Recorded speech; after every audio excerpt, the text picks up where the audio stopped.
Commissioner Nancy Jester, and welcome to Nancy Jester Reports for your Board of Commissioners meeting for Tuesday, March 7th.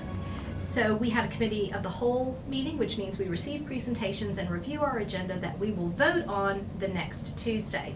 Right now, you might be wondering, what does that button say? And it says, ask me about my dress. I'm wearing a little black dress, and it's part of the Little Black Dress Initiative, sponsored by the Junior League of DeKalb, and they were generous enough to bring us these buttons so that we could wear them in support of their initiative. And what this initiative is doing is trying to raise awareness about poverty and its effects on literacy and long-term academic achievement.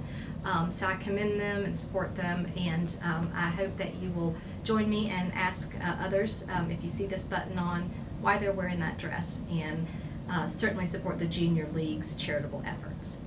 Now, on to the meeting. So again, we had presentations. We had a great presentation from the Path Foundation. Thank you to them. They're the group that helps connectivity with the trails and the parks throughout the metro area, and they've been a long-standing partner of DeKalb. That was an excellent presentation.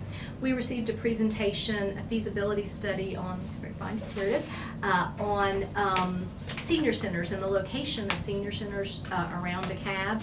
And I'll just point this out. I thought this was interesting. This area here is the most underserved by senior centers. It's the far eastern portion of District 1 and also this portion of District 4. So I thought that was interesting, and the concentration of seniors in that area is significant. So we did most of our work in the committees. We had a great Public Works PWI committee meeting. We had a terrific presentation about something that's improving customer service in the watershed department, which is this program called City Works.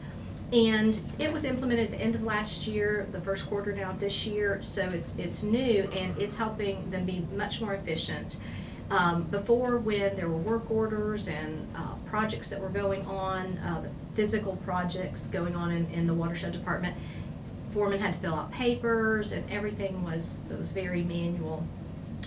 This has put tablets in the hands of the workers, and so when they go to a site, if they're making a repair, they can take pictures right there, upload them with their tablet. Management gets real-time information, so if you were to call about a project that you see going on, or an issue that you have to report, they can get real-time information and let you know what's going on right then and there. They don't have to go and research, and there won't be a lag time because people fill out paperwork in the past, or after they work on something. So this, I think this is a robust system. I was pleased to learn about it. I think there are applications of this in other departments. I think that we could see this perhaps utilized in roads and drainage, sanitation, some other areas as well. So I'm very impressed with this product so far. We had our Finance, Audit, and Budget Committee meeting, and that was very interesting. We had our external auditors come, the ones that audit our financial statement. That's Malden and Jenkins, and they did a presentation for us. Let's see, here it is. We'll see if we can put this up on the web so you can access their presentation. So they audit what you'll sometimes hear us call the CAFR, which is this document, the Comprehensive Annual Financial Report, CAFR. And they came and went over some very disturbing things, quite frankly, with our financial department, our finance department, and our accounting procedures. And we have had some material weaknesses that go back years. And material weakness is one of the worst types of findings in an audit on a scale of 1 to 10. Material weakness is the 10. And you might recall the newspaper last year talked about the discrepancy in, cash accounting was holding up our audit and our financial report, and it was. We were very late in getting the audit done and the financial report done, quite frankly, because of the weaknesses that have been cited year after year in the audit. So we reviewed those, we discussed them, and it is certainly the mission of the Finance, Audit, and Budget Committee this year to affect significant change and make sure that we are putting in place robust controls and processes to eliminate these material weaknesses going forward. Again, we'll try and put this up on the website so you can see it, but basically there we've been having a problem with timely reconciliation of bank statements and accounting for cash balances. That is truly alarming, and I know that has been changing. We have an interim CFO. We desperately need a permanent CFO. We didn't have one for all of 2016. We had material weaknesses, and that was a repeat finding, weaknesses in accounts payable. We had material weaknesses in capital asset management and adjustments and tracking those assets.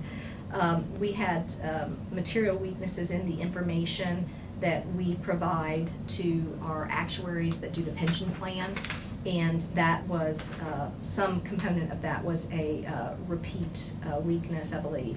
And there were a number of other management notes. So we really have a lot of work to do in that finance department.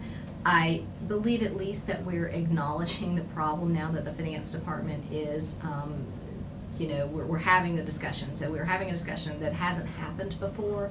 So we're going to continue to follow that. And we did have 2 members of the Audit Oversight Committee there, as well as the external auditor, independent auditor, Mr. Green, and he is also dedicated to following this and reporting back to you, the citizens, and also to the Finance Committee about his view on how we're doing fixing these types of problems going forward. So we will keep you posted about that. This is going to be a big year for the Finance Committee as we work to get our financial house in order in DeKalb County. So stay tuned, and I will report next week on the next edition of Nancy Jester Reports.